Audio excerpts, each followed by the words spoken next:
En los últimos, ustedes han vivenciado en los últimos 2 años, mucho se viene hablando de la inseguridad alimentaria, de sus niveles o de sus grados, de quién la mide, de quién no la mide.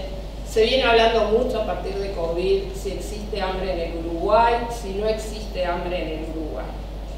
Y durante estos 2 años, desde el Observatorio del Derecho a la Alimentación, hemos insistido mucho sobre la importancia de medir, ¿sí?, de tener datos oficiales y nacionales que den cuenta de la realidad sobre la alimentación y en particular sobre el acceso a una alimentación saludable, nutritiva, que incluya frutas, hortalizas y otros alimentos que sabemos que son importantes cuando uno habla de calidad.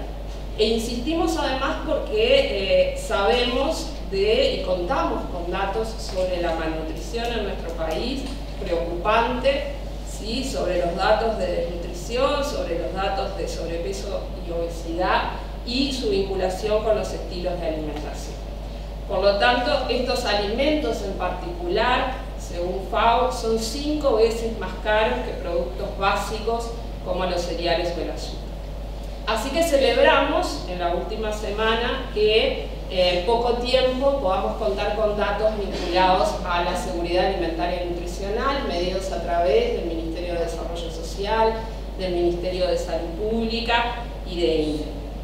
Hace un tiempo Martín me decía, no hay nada mejor que poner algunos temas en la agenda y hay que animarse. Y creo que esto sí es una muestra de la importancia de que problematicemos, que denunciemos situaciones que creemos que realmente están siendo injustas en nuestro país. Pero mientras tanto, la solución a esta situación depende de que se le dé prioridad a la política alimentaria en nuestro país. La inseguridad alimentaria no tiene que ver con la falta de alimentos, sino con su distribución y acceso. En la mayor parte del mundo y en Uruguay hay alimentos, pero las personas no pueden comprarlos porque no tienen dinero, porque no tienen empleo digno o no tienen recursos suficientes. No es por una insuficiente capacidad productiva de alimentos que existe hambre en el mundo o existe hambre en el Uruguay, sino por un problema de redistribución y acceso a los mismos. Cuando en Brasil inició el programa Hambre Cero, lo primero que se planteó fue qué se puede hacer rápidamente y qué se puede hacer con los recursos disponibles y a un costo bajo. Y así la política brasilera de combate al hambre no llegó a un 1.5 del PBI, lo que es un gasto aceptable en cualquier parte, y sin embargo llegó a revertir situaciones importantes de injusticia alimentaria. Por lo tanto, nosotros creemos que realmente se necesita dar prioridad política y asignar recursos compatibles con las necesidades alimentarias actuales. Para mejorar el acceso a alimentos nutritivos y saludables hay que bajar su costo. No hay duda de que los productos nutritivos y de mejor calidad son más caros. Pero para que las personas puedan acceder a ellos también hay otros caminos que tienen que ver con aumentar sus ingresos, en particular los salarios de los trabajadores. Paralelamente, el observatorio viene manifestando su preocupación no solo con la inseguridad alimentaria, sino también con la malnutrición y con el comer mal. Lo provoca los precios elevados y en consecuencia la sustitución de la población por alimentos de peor calidad, más ricos en azúcar, en grasa y más calóricos. Un tema que está ligado al costo de una alimentación saludable es el trabajo que hoy van a presentar los compañeros de nutrición poblacional, que además son integrantes del observatorio. Esta canasta normativa tiene un costo importante y está vinculada sin duda a las recomendaciones adecuadas de consumo para la población. Para el observatorio, esta canasta de alimentos es lo que la población debería acceder para tener una vida adecuada y digna en materia de alimentación. Las políticas públicas existen en masa, pero incluso en el mejor de los escenarios gubernamentales no hay indicios de que la completa agenda para mejorar la seguridad alimentaria y la malnutrición en el Uruguay vaya a despegar. Nuestras preguntas sobre la voluntad política es si como país estamos dispuestos a discutir sobre el futuro de las ollas populares y la alimentación de todas las personas que allí asisten. Si estamos dispuestos a discutir sobre la lucha contra la inseguridad alimentaria y el hambre, la cual no puede desvincularse de las transformaciones necesarias de los sistemas alimentarios que contribuyan a reducir los impactos del cambio climático, a cuidar la salud de las personas y a construir relaciones sociales justas y equitativas. Si estamos dispuestos a discutir sobre los impuestos para que los alimentos más saludables sean los más baratos. Si estamos dispuestos a discutir sobre la regulación de los espacios o entornos de consumo para que los alimentos más saludables sean los más accesibles. Si estamos dispuestos a discutir sobre restringir la publicidad de ultraprocesados.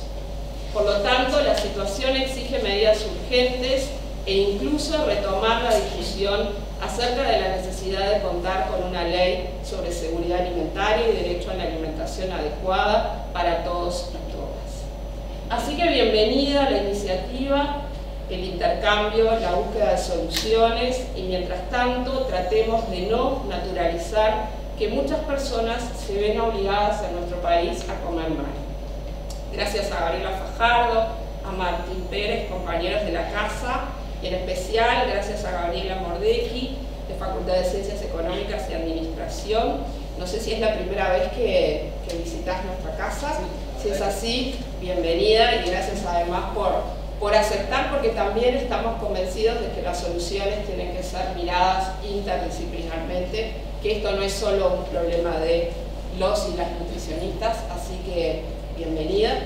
Le doy entonces la palabra a Gaby y a Martín y agradecerles una vez más colocar este tema en la agenda política de nuestro país. Bien, bueno, muchas gracias. Buenas tardes, bienvenidos y bienvenidas y muchas gracias por estar hoy presente aquí. Y bueno, con Martín vamos a exponer alimentarse en clave de derechos en Uruguay, resultados del análisis de la canasta básica alimentaria con enfoque nutricional y aportes para la discusión.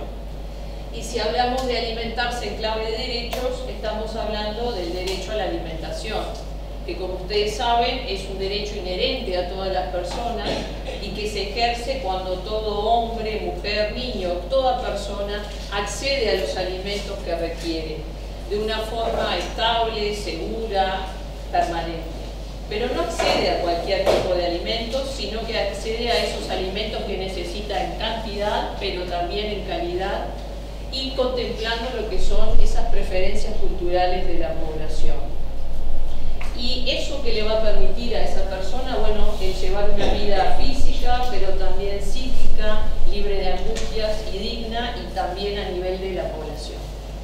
Bueno, en ese entendido es entonces que nosotros en el año 2020, con Mónica Britz, que tenemos el gusto de contar con su presencia, directora del Departamento de Nutrición Poblacional, que se ha jubilado el año pasado, empezamos a este tema, que gracias Mónica por participar, dijimos, bueno, este no es un tema nuevo para el departamento, es un tema que todos los colegas que están aquí y estudiantes saben que hace muchos años que lo venimos trabajando, pero decidimos dar ese paso de, bueno, no solo abordarlo desde el punto de vista teórico, sino dar ese primer puntapié para generar una herramienta que pueda impactar en definitiva en el logro del derecho a la alimentación en la población. Y bueno, así fue entonces que empezó este proceso y como se menciona ahí, apunta al logro del derecho a la alimentación sin distinguir estratos sociales. ¿De qué hablamos cuando hablamos de esta canasta básica alimentaria con enfoque nutricional? De un conjunto de alimentos que, siguiendo lo que son las recomendaciones del Ministerio de Salud Pública, se seleccionan como naturales o mínimamente procesados y que contemplan lo que son las preferencias culturales de nuestra población y combinados van a cubrir esas recomendaciones y requerimientos que desde el Ministerio se establecen que nuestra población posee. ¿Para qué sirve esta canasta básica? Y ustedes se podrán estar pensando, bueno, pero si el Instituto Nacional de Estadística ya maneja una canasta básica de alimentos, ¿por qué hacer una canasta básica de alimentos con enfoque nutricional? Bueno, porque la gran diferencia está en que este instrumento técnicamente construido apunta al logro del derecho a la alimentación sin distinguir ningún estrato social ni considerar un estrato de referencia. Aquí se parte de cuáles son las necesidades que la población posee, cuáles son sus preferencias y a partir de eso se establecen los alimentos que integran esa canasta. Entonces, hay una diferencia, una canasta se construye con un objetivo eminentemente económico y aquí es garantizar que todos puedan ejercer ese derecho. Y entonces, bueno, este instrumento puede tener diferentes utilidades, como se menciona ahí, al decir que siempre ahí vamos a estar respondiendo esa pregunta que muchas veces surge de ¿qué precisan los uruguayos para alimentarse? ¿O qué deberían los uruguayos consumir para alimentarse? Otra pregunta que frecuentemente nos dicen es ¿cuánto cuesta alimentarse en el Uruguay? Bueno, con esta canasta tenemos una herramienta que puede ser utilizada para realizar educación o consejería a nivel poblacional, como se menciona allí. Si yo no sé cuánto precisa un uruguayo promedio para alimentarse, ¿cómo puede saber el país qué cantidad de alimentos tiene que tener para satisfacer esas necesidades? Bueno, con esta canasta tenemos otro instrumento que me permite decir, bueno, calcular rápidamente a nivel nacional con cuántos alimentos de cada grupo debemos contar. Pero, y vinculado con la temática que hoy nos convoca aquí, nos permite identificar cuáles son esos alimentos que es necesario vigilar sus precios, establecer, por ejemplo, otras medidas como puede ser el costo del salario mínimo nacional, porque con eso yo voy a estar seguro que la población va a poder pagar, además de los alimentos, las otras necesidades básicas que posee. Y un poco lo que decía Alejandra hoy también, estimar efectivamente esa proporción de población que se encuentra en situación de inseguridad alimentaria o situaciones de vulnerabilidad a la inseguridad alimentaria.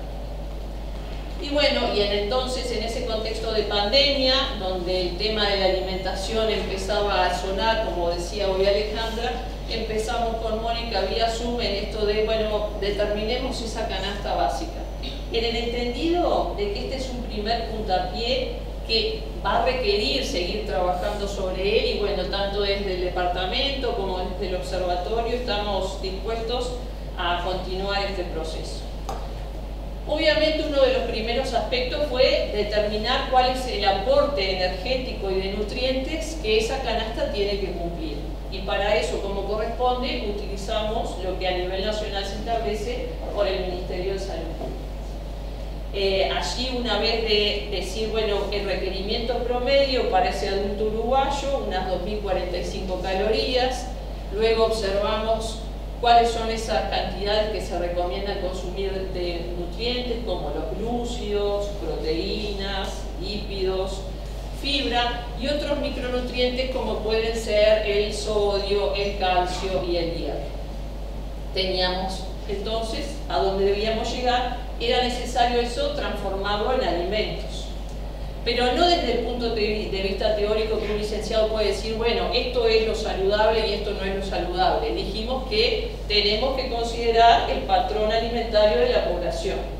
Ahí recurrimos a lo que es los datos de la encuesta de gastos-ingresos de los hogares para identificar cuáles son los alimentos que son consumidos por la población, tomando en cuenta qué criterio los grupos de alimentos que son propuestos por la guía alimentaria a nivel nacional.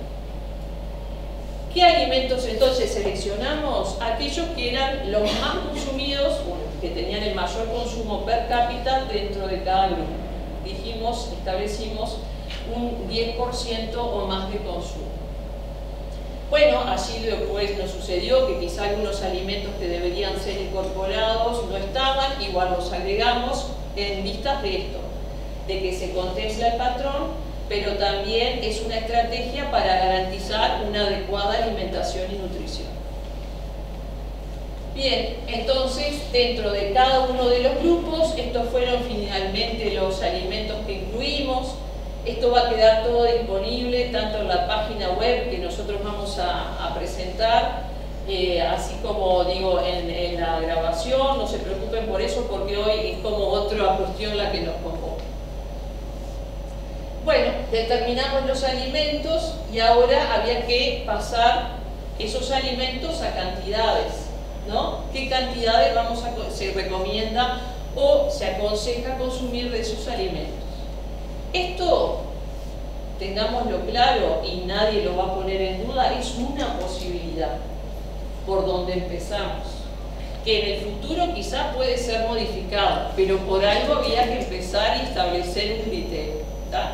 Bien, entonces empezamos a seleccionar esos alimentos, seleccionamos los alimentos y establecer las cantidades. Bueno, sin duda que tuvimos en cuenta el aporte nutricional de esos grupos de alimentos, pero también, para no caer en eso que a veces nos achacan a los nutricionistas de que proponen cantidades que son surrealistas, también cuáles son las medidas caseras o proporciones que habitualmente se consumen.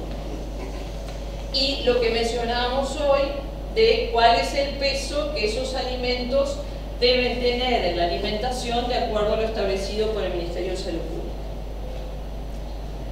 Bien, luego calculamos ese aporte nutricional energético, hicimos algunos ajustes para que se cubrieran efectivamente esas recomendaciones que hoy decíamos y llegamos finalmente a esta proporción de los diferentes grupos de alimentos que por supuesto pueden haber variaciones, pero como les decía, por un primer paso se tiene que empezar. Tengo los alimentos que podríamos decir se recomiendan, o los grupos de alimentos que se recomienda se consuman en una población, en la población mayor de 2 años, sana. Ahora tengo que pasar estos alimentos a dinero. ¿Cuánto cuesta esa canasta? Ustedes saben perfectamente que hay alimentos que nosotros consumimos, que nosotros compramos una proporción, pero no todo se consume, como por ejemplo los que están señalados allí. Carnes y pollo, verduras, papas y frutas, porque hay cosas que se descartan, o huesos o cáscaras. Bueno, en esos grupos de alimentos lo que se tuvo en cuenta fue aplicarle un factor de corrección que termina incrementando esa cantidad que inicialmente nosotros habíamos establecido, porque es lo que uno termina comprando efectivamente. Calculamos el costo de estos diferentes grupos de alimentos. En un primer momento nosotros habíamos utilizado una metodología, pero hoy por hoy estamos probando otra forma para el relevamiento de precios. Dado la representación a nivel nacional y la disponibilidad, hemos optado por incluir lo que son los precios de alimentos y bebidas del índice de precios al consumo, y también aquellos alimentos que no están allí los estamos extrayendo del sistema de información al consumidor del Ministerio de Economía. Inicialmente nosotros nos manejamos con el sistema de información del Ministerio de Economía y hacíamos un relevamiento de grandes superficies, pero bueno, optamos por lo que les mencionaba en primer lugar. Ahora, obviamente que en los hogares se producen ciertas pérdidas, por eso cuando se habla de esta metodología se aconseja sumar un 10% al costo por pérdidas y desperdicios. Y bueno, y a su vez, que acá esto no quedó, un 18% por lo que es el costo de, por ejemplo, levadura, polvo de hornear, yerba, café, coco, té, esos otros alimentos que se consideran que se consumen. Y bueno, y así, sumando todos esos costos, se llega al costo de la canasta, que ahora Martín va a explicarles un poco.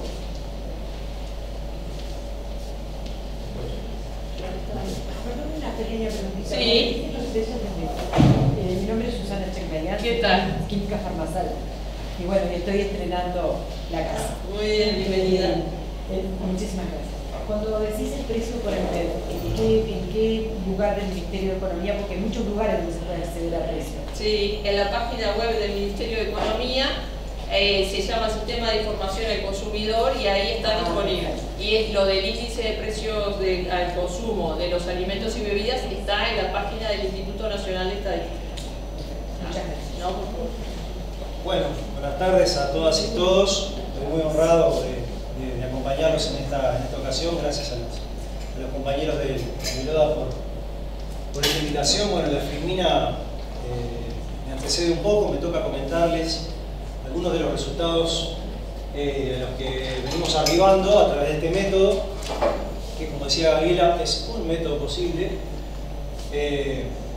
pero que sí está orientado en clave de derecho. Entonces, bueno, lo que vamos a tratar de hacer en las las siguientes diapositivas es, bueno, tratar de acercarnos a dar respuesta a esta pregunta madre, que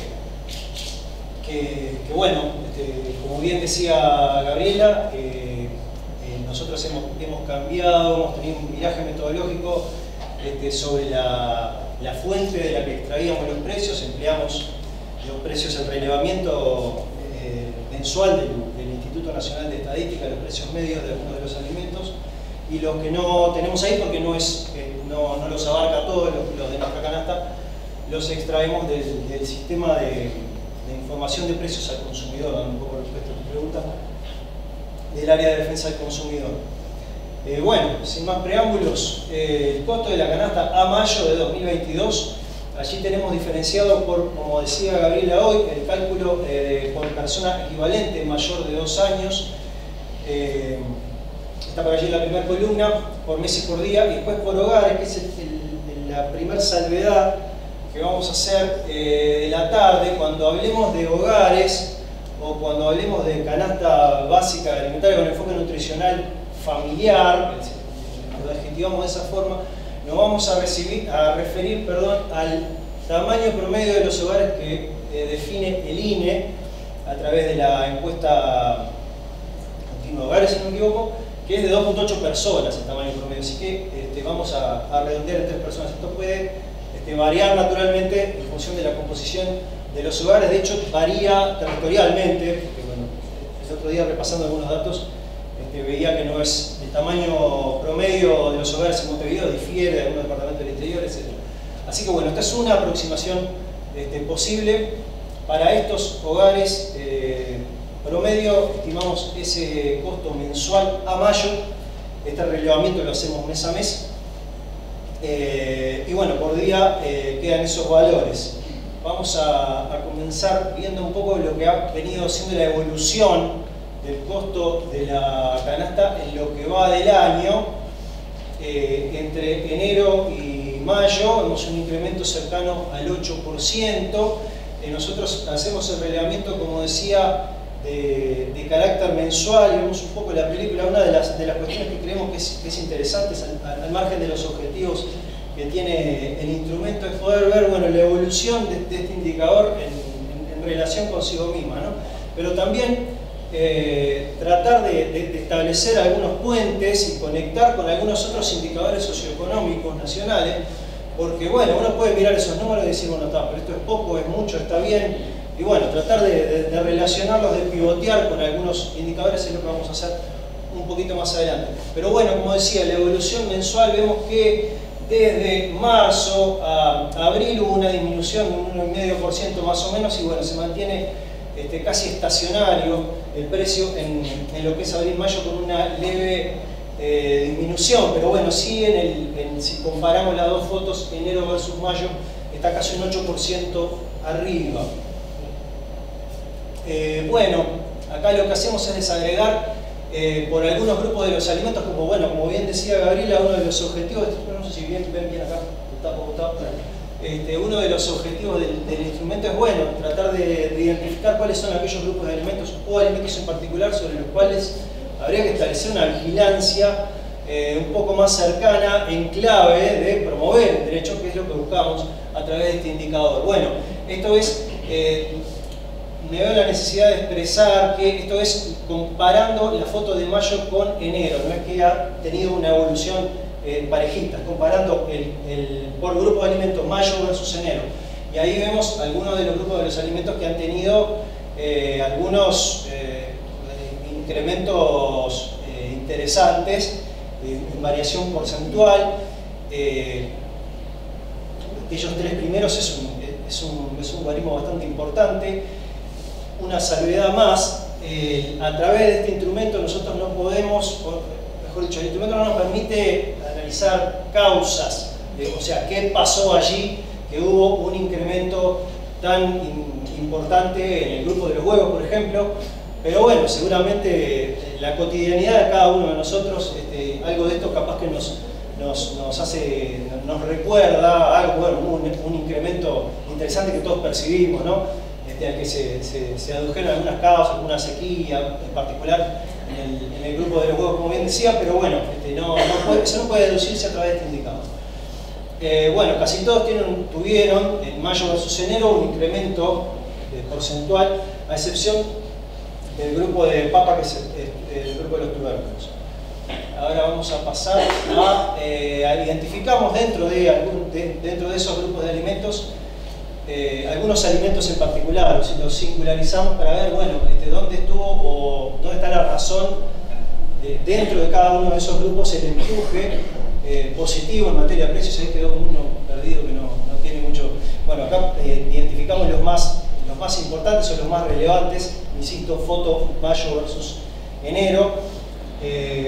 Veíamos por allí que bueno, tenemos ahí el grupo de los huevos en la segunda fila naranjita. Acá bueno, los primeros son casi todos del grupo de las verduras, que bueno, que explicarían un poco esos movimientos. Y allá pusimos el asado de tira, que bueno, que tuvo una disminución entre esas dos fotos, que insisto con lo de no poder decirlo a partir del instrumento, pero bueno, una disminución del IVA, todos recordarán, que bueno, podría explicarse por allí. Bueno, lo que dice este gráfico de rectángulo es, bueno, para la vigilancia, bien decía, no todos los incrementos o las variaciones en los distintos grupos de alimentos van a repercutir de la misma forma, ¿no? Acá lo que hicimos fue, en el corte de mayo, desagregar porcentualmente cómo repercutió cada uno de los grupos de los alimentos en el costo global de la canasta. Y bueno, hay dos factores que explican estos movimientos. Uno es el gramaje diario que nosotros adjudicamos a cada grupo de alimentos, y otro es el costo propiamente dicho, ¿no? Para lo que está interesante ver esto es que bueno, en aquellos grupos de alimentos en los que nosotros hayamos definido un gramaje mayor, variaciones de precio van a repercutir de otra forma, ¿no? Por ejemplo, carne vacuna y pollo, un incremento de un 10 o un 15%, por decir algo, en ese grupo va a repercutir de distinta forma que un incremento de un 10 o un 15% del grupo de azúcares y dulces, ¿sí? Bueno,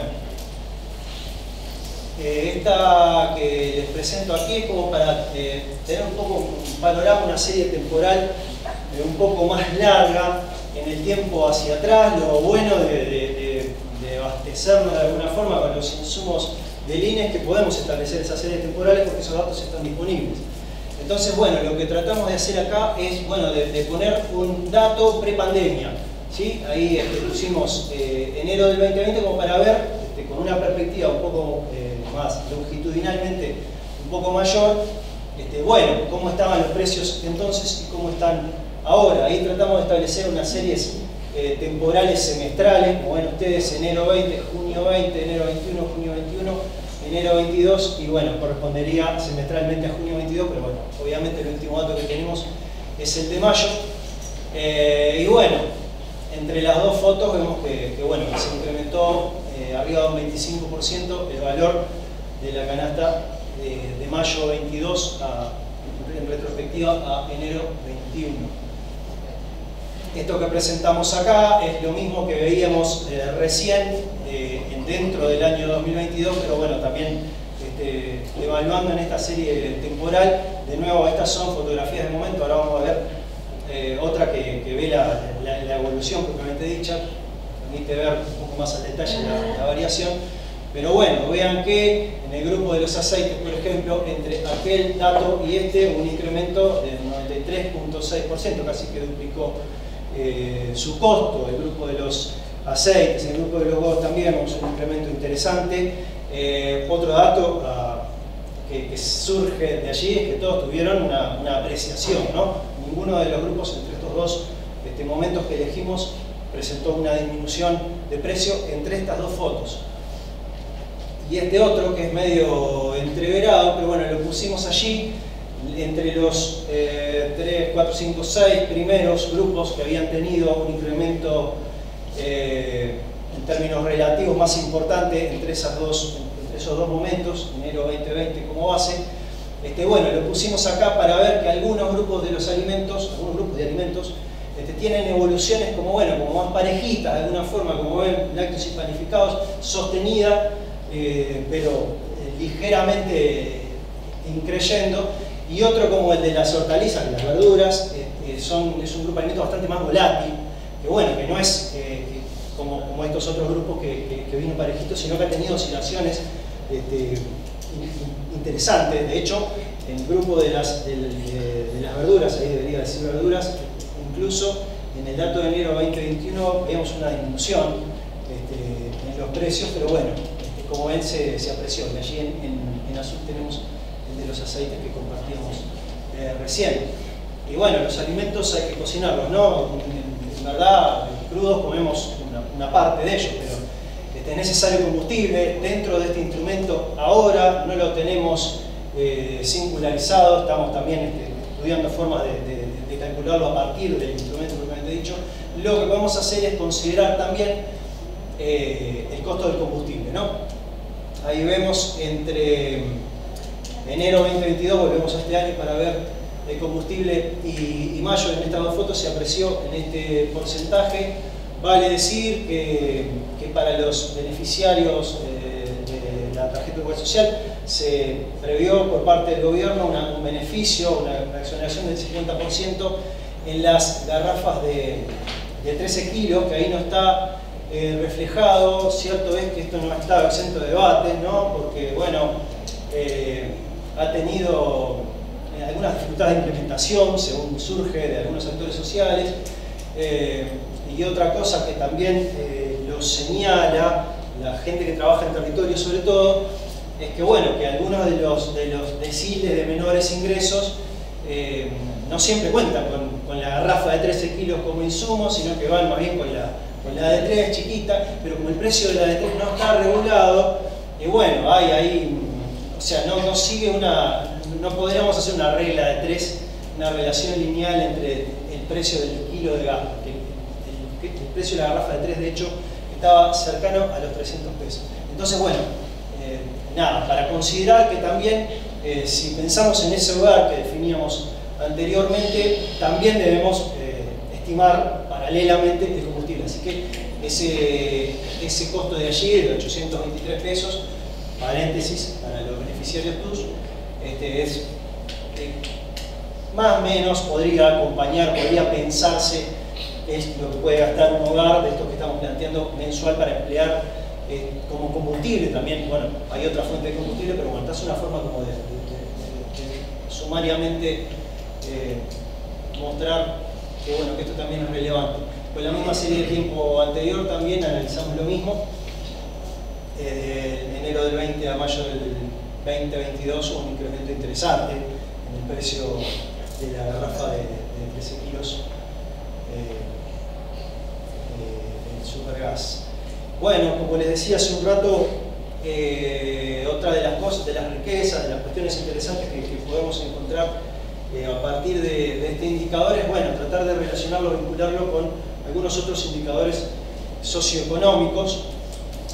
Ya Gabriela explicó las diferencias entre la CBA y nuestra canasta, de modo que podrían no ser estrictamente comparables, pero bueno, tenemos una aproximación de cuál es el costo de la nuestra, entre comillas, con enfoque nutricional versus la CBA. La CBA estratifica en regiones, la nuestra no, pero bueno, la CBA también, como dijo Gabriela, contempla un requerimiento promedio, no desagrega en clave de derecho, a nivel nutricional, en materia de macronutrientes, micronutrientes. La nuestra sí, pero bueno, un poco tratando de ilustrar, si bien puede ser una comparación artificiosa, que hay una diferencia interesante entre el alimentarse en clave de derecho, y nos adjudicamos eso con esta canasta, y la CBA. Para analizar, tratar de establecer un puente con algún indicador vinculado a los ingresos, estamos hablando de precios, con la canasta, acá ponemos por persona equivalente y lo cotejamos con el costo de un salario mínimo nacional, por ejemplo, que está fijado por el Poder Ejecutivo, el último valor es de enero 2022. Y bueno, eso sería el impacto, entre comillas, de alimentarse en clave de derecho si el ingreso fuese únicamente un salario mínimo nacional. Esto también puede no ser el ingreso único, puede haber, pero bueno, tratamos de aislar variables como para ponerlas a dialogar. La tercera esta viene en clave de ingreso de los hogares, también es interesante de ver, que bueno, entonces lo releva el INE también, a través de la encuesta continua de hogares. La primera salvedad es que el último dato disponible es primer trimestre de 2022, o sea que puede haber una leve distancia, ya el segundo trimestre va a estar a fines de junio. Pero bueno, para traerles algo en este sentido, el primero de los gráficos es la canasta de los hogares que definimos versus el ingreso medio de los hogares, y esta es en la mediana de ingreso, vean que es diferente, ¿no? La mediana involucra que el 50% de la población, de los hogares, gana este valor o menos. Y si pensamos en esto, fíjense que casi 25.000 pesos a 61 es, y debe ganar el 40%, no hice esa cuenta, pero bueno, es un impacto fuerte en el ingreso de los hogares, ¿no? Sumen ustedes otros rubros varios, ¿no? Vivienda, transporte, vestimenta, etc. Así que bueno, alimentarse en este sentido, bueno, tiene su costo. La última que vamos a comparar vamos a hacer un supuesto del supuesto para poder aislar algunas transferencias y poder mostrar lo que podría ser el impacto de las mismas en la canasta. Acá nosotros asumimos, para mostrarles esto, que ¿se acuerdan que decíamos que hablábamos de hogares de 3 personas, 2.8 según el INE? Asumamos por un momento que esas 3 personas, que esa composición fuesen 2 adultos y un menor de 4 años para poder presentar la batería de transferencias que están previstas para esa población. Bueno, allí tenemos en la primera columnita la canasta nuestra, la segunda es la TUS monto simple para hogares de 0 a 1 menor, la TUS monto doble, acá monto duplicado es en gris. Esto es para los 30.000 hogares de mayor vulnerabilidad, ¿no? Que se distingue, que se evalúa a través del índice de carencias críticas. Es el monto doble, como su nombre indica. La TUS más bono crianza, cuando hay niños menores de 4 años, se suman 2.000 pesos a la TUS monto simple. Acá en azulcito es la asignación familiar de plan de equidad para un menor, un escolar en este caso, o preescolar. Este de acá es el cupón canasta, que es el que está previsto hasta julio, pero para percibir el cupón canasta no puedes percibir ninguna de las otras prestaciones, ¿no? Pero bueno, si sumamos esas transferencias en esta columnita de acá, bueno, comparamos los números, ¿no? Y en esta otra le sumamos el cupón canasta porque en esta podría ser que dentro de ese hogar uno de los integrantes percibiera el cupón canasta, y bueno, el impacto ya lo ven ustedes entre esos dos números también. De nuevo, esta comparación es, aislamos las transferencias como para ver su impacto. Por supuesto que en los hogares puede haber distintas fuentes de ingresos complementarias a algunas de las transferencias, pero bueno, me pareció interesante mostrarlo de esta forma. Y antes de dar paso a las conclusiones para Gabriela, suscribir la introducción que hizo Alejandra en este sentido, en este país donde tenemos suficiencia plena en materia alimentaria, donde el acceso físico a los alimentos no es una de las principales determinantes. Tenemos relativamente buen estado de carreteras, caminos, rutas, no tenemos grandes accidentes geográficos como otros países. Bueno, indudablemente la accesibilidad económica en materia de seguridad alimentaria y nutricional y de derecho es el componente que más fuerza, que más relevancia adquiere. Y bueno, dentro de ello lo desagregamos como capacidad de compra, costo versus ingresos, nos sugieren que, bueno, que la discusión debería ir en ese sentido, ¿no? Este es un pedacito, los costos vinculados al aporte, a lo que viene vinculado a los precios. Está el otro de los ingresos, que tratamos de ilustrar un poquito, pero bueno, dejo a Gabriel para el cierre. Bien, muchas gracias Martín. Y bueno, nada más un poco y en línea con lo que planteaba Alejandra hoy, que bueno, todo lo que sean medidas que impacten en definitiva lo que es el consumo, tiene que tener una visión del sistema alimentario e involucrar a todos los que de alguna u otra medida intervienen en esas acciones. Entonces, como se mencionaba al comienzo, hay que desarrollar estrategias, fortalecer estrategias que hoy existen y lograr una mayor articulación entre quienes hoy inciden directa o indirectamente en lo que es la alimentación de los uruguayos. Y estamos convencidos sin duda que el tema de la canasta básica con enfoque nutricional es un instrumento que debería incorporarse, monitorizarse y utilizarse como referencia para el establecimiento de algunas estrategias, como por ejemplo hoy mencionamos las prestaciones sociales y el salario mínimo nacional. Y bueno, y que en esto hay que poner el foco en aquellos que hoy están teniendo mayores dificultades, que son aquellas personas que se encuentran en situación de pobreza, inseguridad, indigencia, inseguridad alimentaria o que tienen algún grado de vulnerabilidad. Eso es simplemente un poco para dar paso a Gabriela. Muchas gracias y bueno, al final vamos a tener un espacio de intercambio.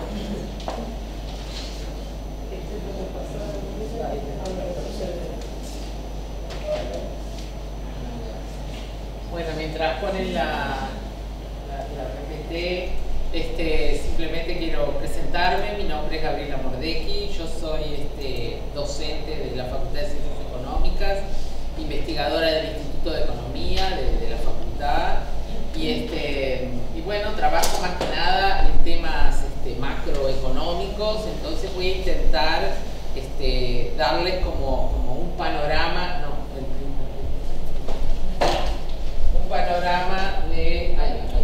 un panorama sobre, digamos, un poco qué es lo que está por detrás de estos números que están mostrando, digamos, que ustedes vieron recién, ¿no? Y bueno, también tengo que agradecer mucho la invitación porque creo que es siempre un desafío importante que tenemos, dialogar distintas disciplinas y lograr entendernos. Así que si hay alguna cosa que no entiendan, me paran y yo intento explicarles un poco, a ver, bueno, acá quedó un poco corrida la PPT, pero bueno, no, es porque no hay pantalla, en esa parte. No lo sabía, lo preparé con todo, pero bueno. Digamos que nosotros nos paramos hoy en 2022, luego de 2 años de pandemia en el mundo, donde, según el Banco Mundial, por ejemplo, la pandemia de COVID-19 dio lugar a una de las mayores crisis económicas en los últimos 100 años. Porque además es una crisis económica, digamos, que tiene como consecuencia la economía, pero no es la causa, es no solamente la enfermedad, sino el COVID-19, sino la obligación que nos autoimpusimos todos de no movernos, quedarnos adentro de nuestras casas, cerrar, no ir a trabajar, no ir a pasear, no ir a ningún lado, no comprar, no ir al cine, ni al teatro, todas esas actividades desaparecieron y bueno, eso es menos actividad económica y por lo tanto en 2020 la actividad se redujo en el 90% de los países del mundo. China fue uno donde inició el COVID, fue uno de los pocos países que la actividad no cayó en el 2020 porque bueno, ellos como que empezaron antes, en realidad ya 2019 empiezan con las restricciones pero bueno, China tiene otros problemas, otra forma de organizarse.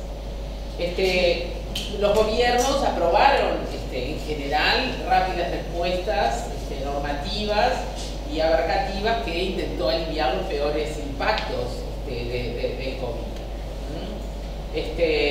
Pero bueno, ahora ya estamos saliendo de la pandemia y viene la invasión de Rusia a Ucrania, la guerra y las medidas que toman los países desarrollados que, digamos, implican una serie de prohibiciones de exportación, digamos, diversas cosas que lo que hacen es impactar en gran medida en los precios de muchos de los productos que después terminamos consumiendo. Esto con respecto además al crecimiento económico. Estos son datos de la Organización Mundial del Comercio.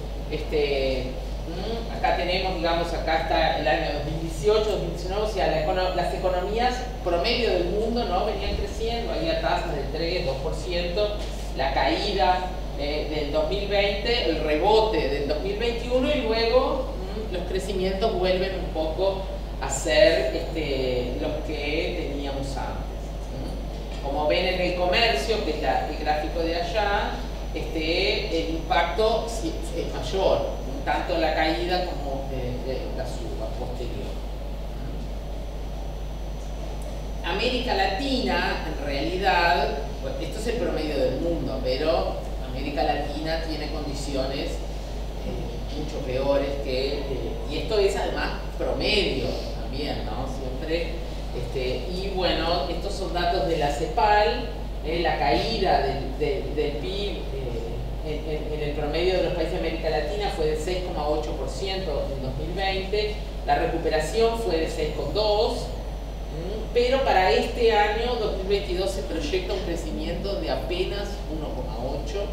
Hay países muy grandes como Brasil, por ejemplo, que están complicados su crecimiento. Acá tenemos el gráfico con un poco los distintos países, Argentina, Bolivia. O sea, en el 2021 el único que no creció fue Venezuela, que tiene sus propios problemas. Pero como ven, 2022 las tasas son, ven acá Brasil, ven lo que les decía, pero Chile también está con una tasa pequeña, Paraguay, etc., ¿no? O sea, la situación no parece como ser, digamos, buena en lo que estamos transcurriendo en 2022. Aquí, este gráfico me pareció interesante para cuando hablábamos de los impactos de la guerra, porque acá lo que muestra es qué es lo que Rusia exporta mayoritariamente y cuáles son los destinos.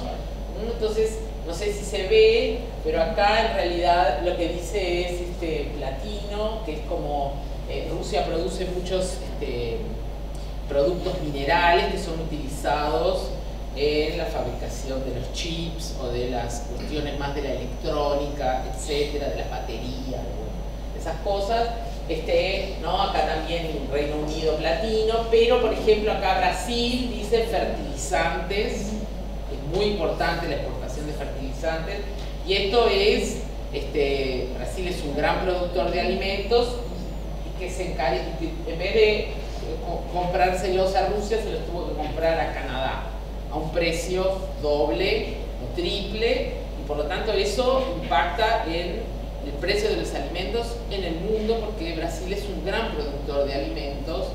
Por lo tanto, si el costo aumenta en un país grande, bueno, eso se va trasladando a los demás. Bueno, luego también acá aparece, bueno, sobre todo Europa, el gas, el carbón, el petróleo, también a Asia. Aquí en África es el trigo el problema. Aquí aparece solo de Rusia, pero Ucrania también produce trigo y exporta sobre todo para muchos países africanos que están con, bueno, ya países con muchos problemas, ¿verdad? Alimenticios, ¿no? con estos problemas con el precio, están en grandes dificultades. Bueno, aquí un poco mirando precios, ¿no? Que es como un poco centrándonos, y aquí este gráfico lo que muestra es el índice de precios, cómo evolucionaron los precios globales, ¿no? Acá tenemos el impacto, esto es el petróleo, que empieza a crecer en realidad, o sea, el petróleo cae con, acá este es el petróleo, ¿verdad? Pero acá, como ven, en el impacto de los precios globales, el petróleo y otros minerales impactan en forma muy importante, y el precio empieza a crecer, bueno, mucho antes del tema de la guerra. O sea, la recuperación post-COVID, o sea, el COVID, como ¿no? Todos lo vivimos, no consumimos, tampoco andábamos en ómnibus, ni en auto, ni en los viajes en avión, o sea, la demanda de combustibles cayó mucho y por lo tanto el precio. Pero a partir de que digamos de que todos empiezan a volver, la demanda empieza a aumentar y el precio también empieza a aumentar de los combustibles. Recordemos que el mercado, además de los combustibles en el mundo, no es un mercado, digamos, sí tenemos oferta y demanda. La demanda no son los países que precisan, y los que producen son la oferta, pero hay una organización que es la OPEP, que es la Organización de Países Exportadores de Petróleo, que lo que hacen es controlar la oferta y fijar, para que el precio sea suficientemente elevado, fijar cantidades y decirle a cada país qué cantidad pueden producir y exportar. No todos los países exportadores, por ejemplo Rusia no pertenece a la OPEP, y a veces vende como por fuera, produce, bueno, pero ahora está limitada también Rusia, y entonces ahí el precio de los combustibles aumenta muchísimo. Los alimentos, como ven, este es un índice que lleva adelante el Fondo Monetario, un índice de precios de alimentos global, y aquí tenemos la suba, que si bien es importante, la suba es más baja que la de los combustibles, ¿no? Pero igual es importante. Aquí algunos de los precios para verlos por separado de productos que Uruguay exporta. Porque la suba de estos precios internacionales es un costo para los que tenemos que, digamos, comprar la comida para darle de comer a nuestras familias, pero bueno, los que venden se benefician de estos mayores precios, ¿no? Entonces aquí simplemente algunos son precios internacionales, pero Uruguay es tomador de precios, o sea, es un país pequeño que el precio le viene dado y muchas veces el precio interno, por ejemplo, de la carne, ¿no? Es el precio internacional por el dólar, ¿no? Porque estos precios son en dólares, entonces ese es el precio más los costos, ¿verdad? Internos, el margen de toda la cadena, es el precio que terminamos pagando en la carnicería, ¿no?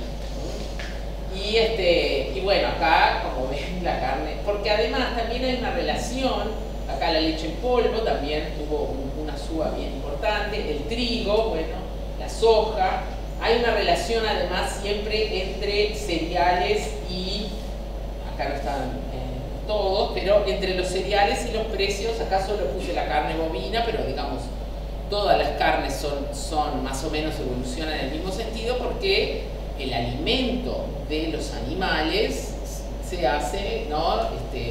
En base a, sobre todo, maíz, sorgo, soja también, es lo que se utiliza, ¿no? Entonces, digamos, una cosa va en función de la otra.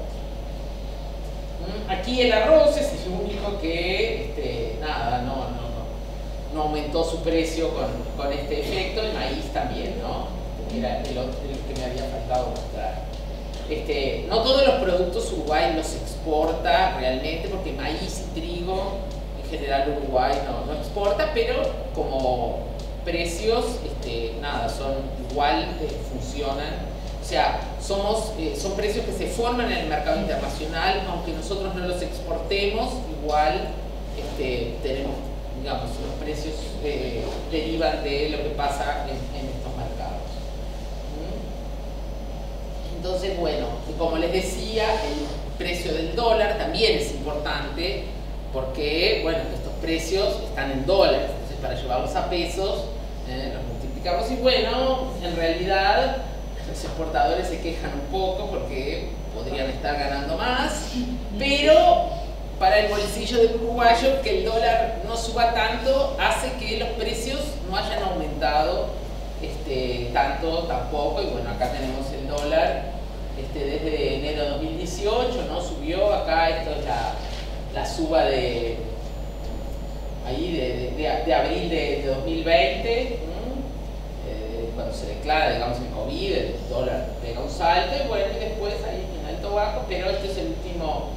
periodo ahí desde mediados de 2021 donde el dólar viene cayendo. En Uruguay, ¿no? Yendo un poco también a la inflación, acá ustedes mostraron en realidad solo la parte de los alimentos, pero bueno, el IPC es la medida que hay en Uruguay para medir el aumento de los precios. Como ellos comentaron, el IPC se basa en una canasta de bienes promedio de qué consumen los uruguayos. Entonces, se hace una encuesta de gastos e ingresos, se mira las categorías que consumen los uruguayos, se eligen, digamos, 300, más o menos 300 y pico artículos que son los que contiene la canasta, se ve cuál es el peso que tienen en total y mes a mes se hacen tomas de precios, van por los comercios, los encuestadores, creo que se hacen como 4 tomas, una por semana, y el promedio es el valor del IPC, digamos, que se va ajustando. Acá puse una gráfica un poquito más larga para que ustedes vean un poco la trayectoria. Estos límites, estas barritas que hay acá, son porque acá yo les puse política antiinflacionaria en Uruguay, ¿verdad? Uruguay, bueno, como muchísimos países, tiene unas políticas que las lleva adelante el Banco Central, que lo que hace es decir, bueno, nuestra política es que la inflación caiga adentro de este rango meta, que ahora está entre 3 y 7%. Como ven, acá habían bajado un poco, pero lo volvieron a poner. Como ven, entra en el rango de casualidad. Sí, porque justo algo pasó acá, yo no me acuerdo, pero supongamos algo que tenga que ver con las verduras, que hubo un clima fantástico, un invierno fenomenal y las verduras cayeron y justo coincidió con la caída del dólar y ahí tenemos esa. Pero como ven, de vuelta vuelve a subir y a partir de septiembre de 2020 el nuevo gobierno restableció una política que ya se había utilizado, que es para controlar la inflación, que es fijar una tasa de interés que se llama tasa de política monetaria, que lo que hay, acá está, ¿no? La tasa la fija en 4,5 al principio y después la va subiendo y ahora está como en 9,25. O sea, esta es una política que lo que hace es, digamos, encarecer el crédito, básicamente porque es como una tasa de referencia, es una tasa anual, ¿no? 9,25% anual, pero solamente esa tasa pueden pedir los bancos al Banco Central. O sea, es como si fuera el piso de las tasas de interés. Entonces, el crédito a las empresas, el crédito a las familias se encarece y supuestamente eso hace que la gente consuma menos y baja la inflación. Esa es como la cabeza que hay por detrás de esto, que bueno, nada, es lo que el Banco Central está haciendo, muchos están criticando, pero bueno, es la política.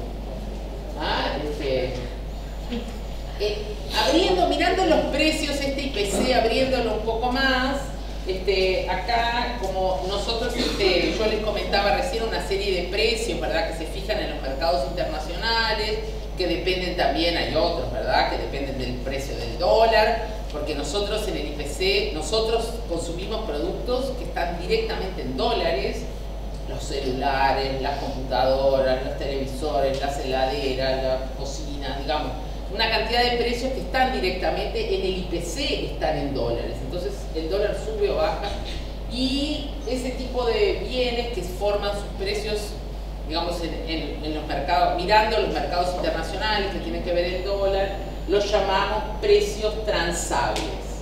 Y los no transables son todos los precios de los bienes o servicios, porque no solo son bienes lo que hay en el IPC, que tienen, digamos, se forman internamente y son básicamente los servicios que tienen como el trabajo digamos, como uno de los principales componentes de su costo. Por ejemplo, la educación, la salud, el ocio, los servicios, no sé, como la peluquería o el service pintor que te viene a pintar la casa, o el service de del electricista o el que te arregla la computadora, digamos. Todos esos otros precios son lo que se llaman no transables, que tienen que ver además con los salarios, porque ahí, digamos, dentro del precio final, la parte, digamos, del trabajo de las personas es lo más importante. Y entonces, como ven, en realidad hubo periodos en que el precio de los no transables era el que hacía más impacto en la inflación, pero acá estamos nosotros ahora. Esta es la suba de precios del último periodo, y acá son los precios transables, ¿no? Todos estos que estábamos hablando de los mercados internacionales, a pesar de que el dólar vimos que caía, o sea que acá es más que nada precios, y no los no transables, que tienen que ver con más los costos salariales. Acá en esta otra lo que les puse es el rubro alimentos del IPC, sin considerar, como ustedes, ¿no?, ninguna cuestión nutricional, simplemente es lo que consume el promedio de los uruguayos.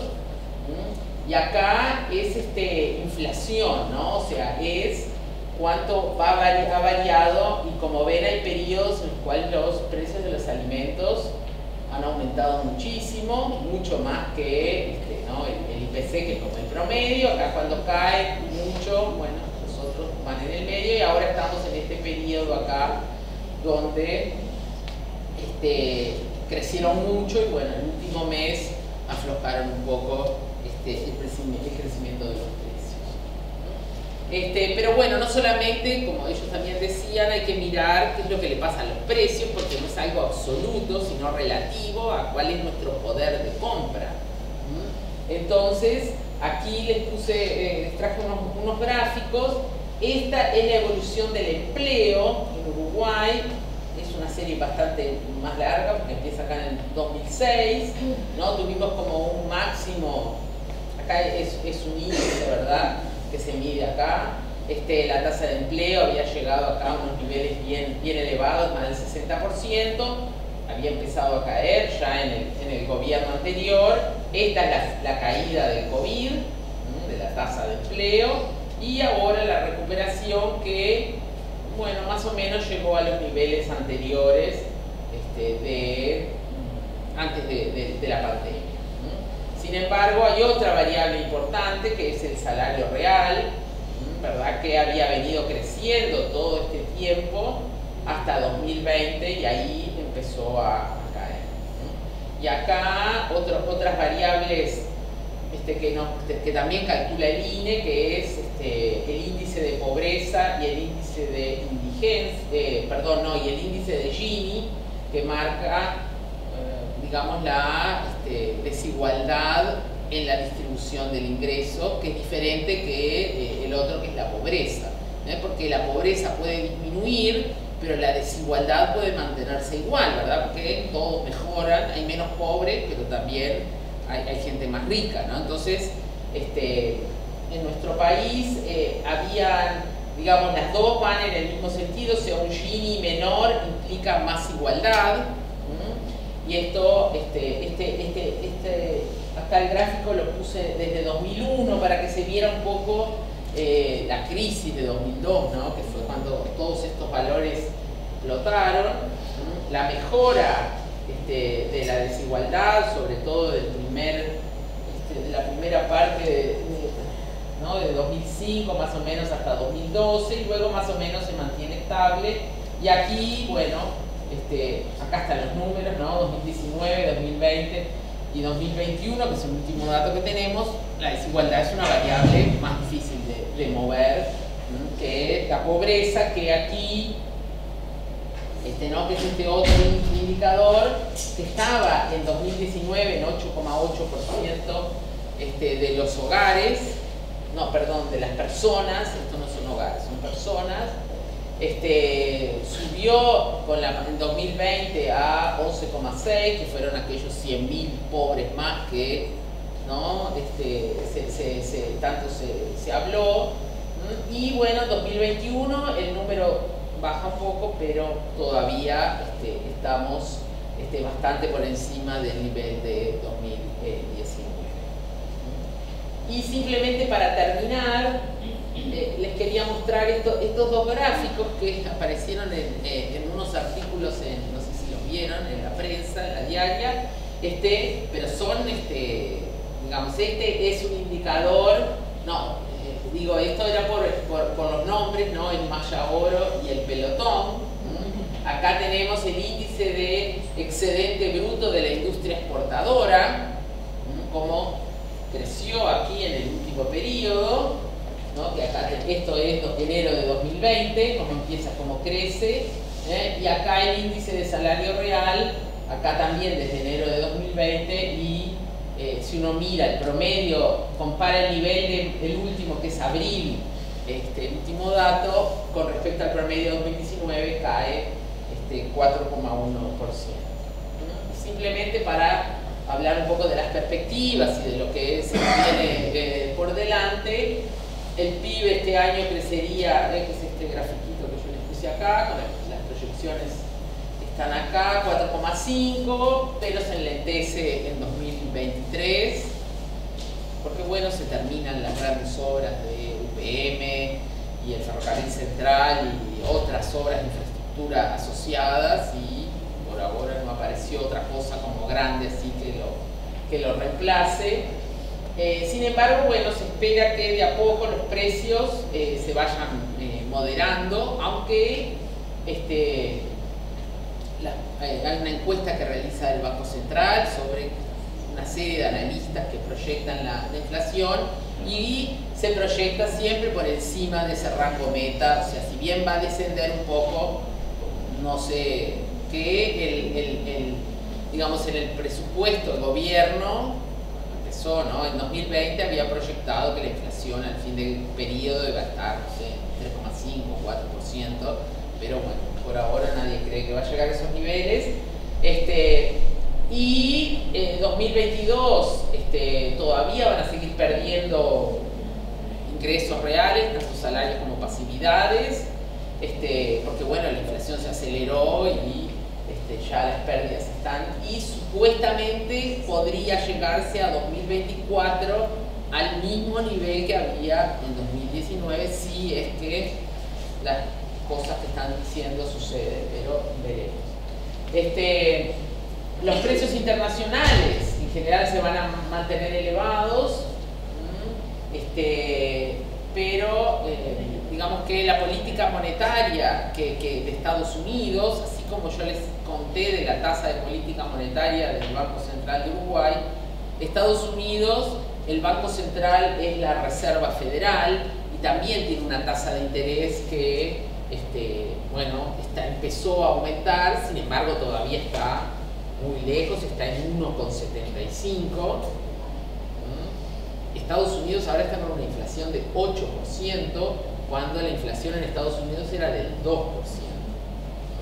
Los países europeos también están con unas inflaciones elevadísimas, pero esta política monetaria que yo les comentaba de aumentar las tasas tiene un efecto recesivo sobre las economías, porque digamos, hace que el crédito se lentezca, porque bueno, la gente en vez de prestar el dinero decide comprar estos bonos que pagan esta plata tan interesante, y bueno, pero aparentemente la Reserva Federal va a seguir aumentando. Empezó a aumentar la tasa, que estaba en 0%, la tasa 0% de interés era lo que pagaban los bonos del Tesoro de Estados Unidos. Igual la gente los compra porque se considera que es la inversión más segura que hay. Nunca dejó de pagar el gobierno de Estados Unidos al fin del plazo, y aunque bueno, si te dan 0, no importa, lo dejabas ahí, pero bueno, ahora están empezando a pagar más, entonces van a dejar de comprar bonos, por ejemplo en Uruguay, que pagan estas tasas de 9,25, y se van a ir a los bonos de Estados Unidos que pagan tasas más interesantes. Y bueno, veremos lo que pasa con los precios. Se supone que en la medida que digamos, ya se está hablando además de que podría haber recesión en Estados Unidos debido a esta suba de las tasas de interés. Y bueno, nada, eso era lo último. Muchas gracias por la atención. Vamos a la entrevista.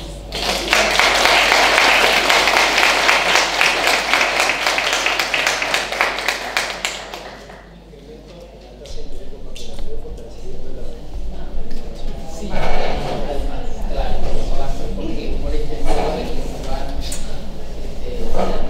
venta de los bonos de pesos, compra dólares.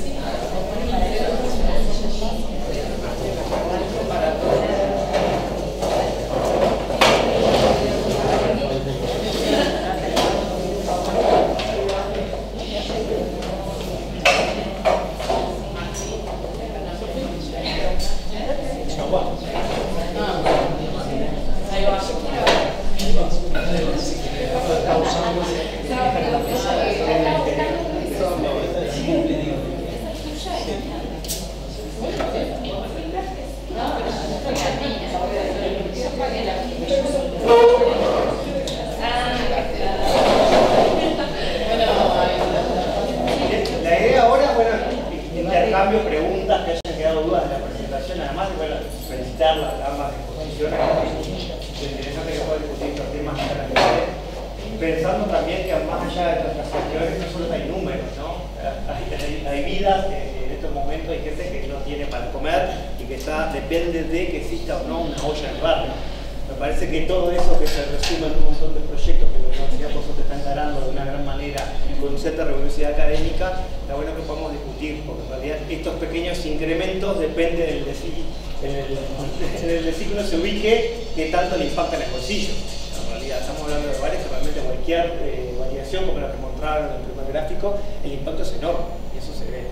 Todas las situaciones, toda la prensa que han seguido, digo, en realidad, acá Alejandra estamos siendo convocada por el LOA constantemente en relación a las situaciones de hambre que hay, algunas denuncias de situaciones de hambre, en liceos, escuelas, etc. Y esto, de hecho, de esto viene que hoy estemos discutiendo esta temática acá. Abrimos a preguntas, comentarios, sugerencias. Una pregunta para ti.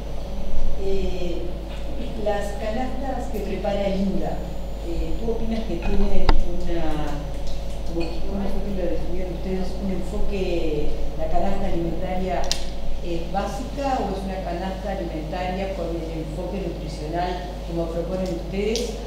¿Y qué diferencia hay entre esa canasta para las personas que no tienen ninguna patología dirigida o asociada y la canasta que preparan para los celíacos?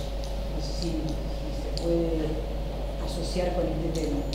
Bueno, primero que el tema de la canasta que nosotros presentamos, un poco siguiendo lo que es la metodología que sugiere el Instituto de Centroamérica, inicialmente, y por eso nosotros hacíamos referencia, se basa en población sana, lo que no quita que se puedan desarrollar luego, porque sin duda que es muy importante, y soy consciente de que ustedes lo han puesto muchas veces en el tapete, cuánto sale a una persona con patología alimentarse, y creo que contar con ese dato sería fundamental.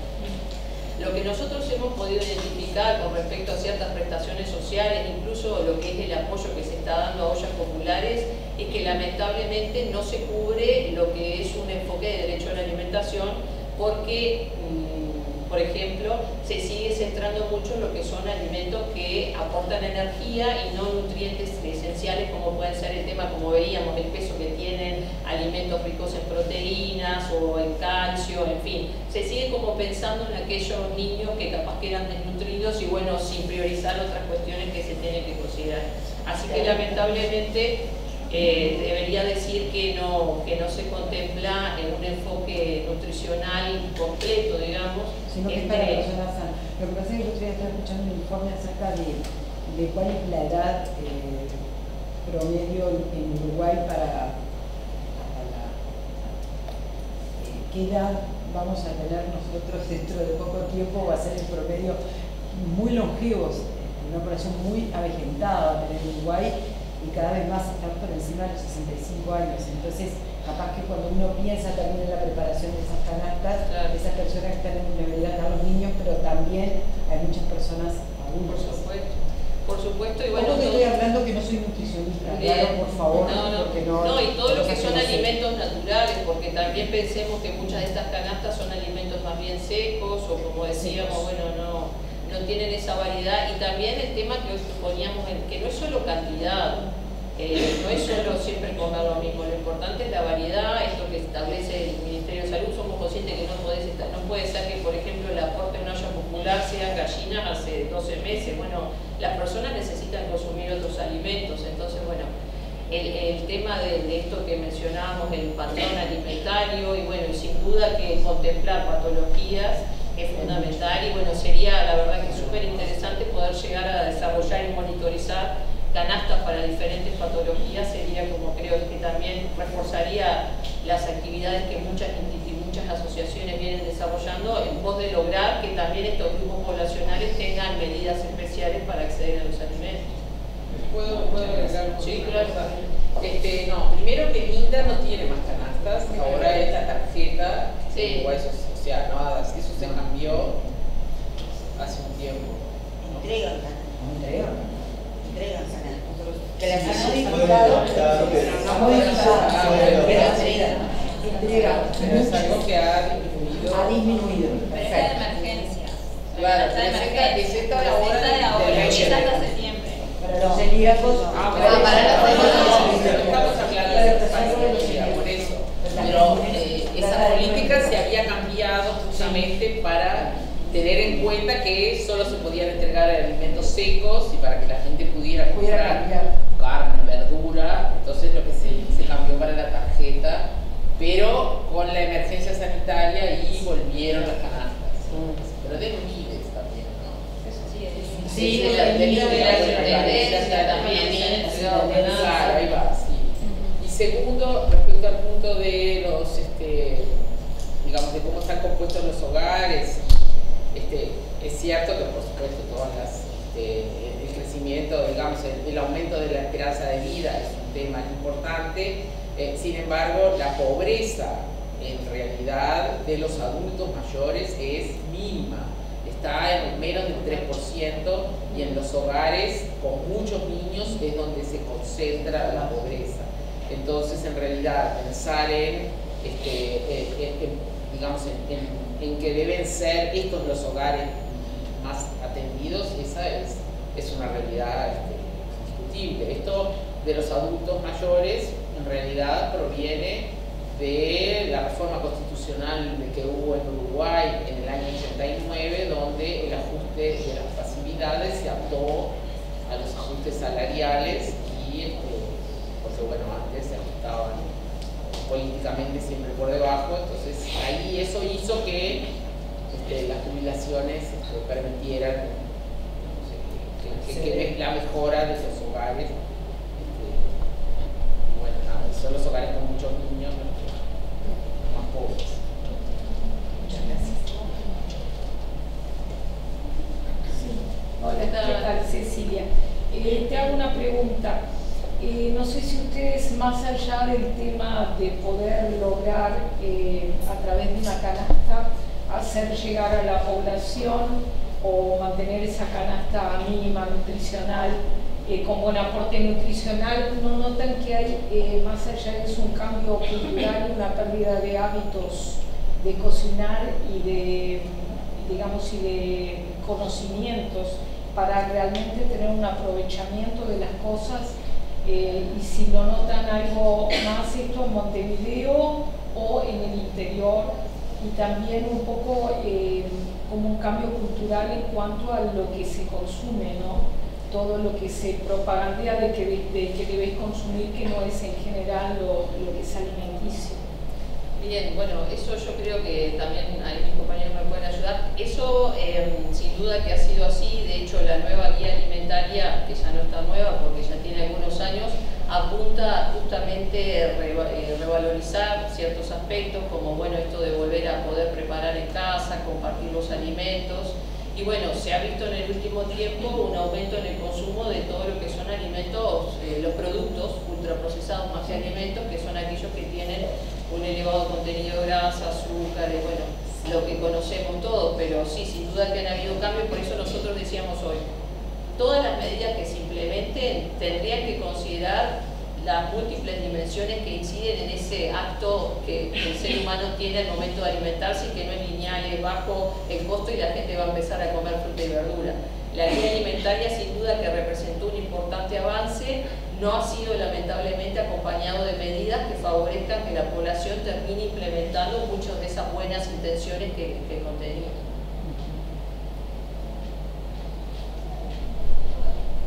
Yo capaz preguntarme en la última diapo suscita algunas perspectivas, ¿no?, a futuro de lo que va a pasar.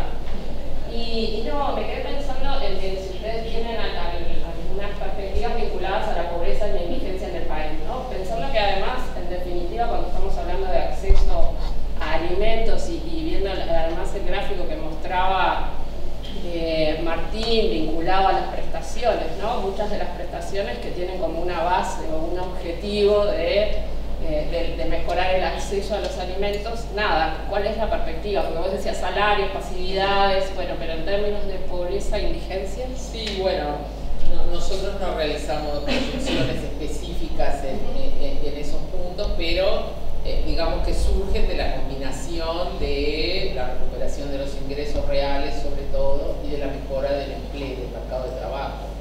Lo que se está viendo es que el mercado de trabajo ha empezado el empleo a caer. Digamos que tenemos ahora además, estos datos son de abril recién, están los empleos estos que promovió el gobierno, ¿no? Jornales solidarios, que bueno, son bastante restrictivos porque nada, son de pocas horas al mes, eran 15.000 empleos, terminó eso en mayo y se renovó a partir del 1 de julio 10.000. Salieron por ahí el número de personas inscritas, son una cantidad. Evidentemente que hay gente que tal vez estaba buscando trabajo y aparece la oportunidad y se inscribe, pero es porque tienen necesidad para ganar ese tipo de salario. Y como yo comentaba también, digamos, las obras de UPM, Ferrocarril Central, digamos, la construcción en esos sectores son alrededor de 15.000 empleos que van a desaparecer.